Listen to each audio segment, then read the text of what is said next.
شروع اللہ کا نام لے کر جو بڑا مہربان نہایت رحم والا ہے۔ اور مدینہ اور شام والوں کا قبلہ مشرق و مغرب کی طرف نہیں ہے، کیونکہ نبی کریم صلی اللہ علیہ وآلہ وسلم نے فرمایا، خاص اہل مدینہ سے متعلق اور اہل شام بھی اسی میں داخل ہیں کہ پخانہ پیشاب کے وقت قبلہ کی طرف رخ نہ کرو، البتہ مشرق کی طرف اپنا منہ کر لو یا مغرب کی طرف۔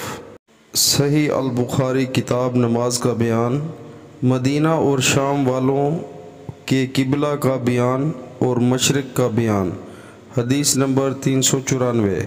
پیارے مسلمانوں، اللہ تعالی ہمیں حدیث پاک سن کر اس پر عمل کرنے کی توفیق عطا فرمائے، آمین۔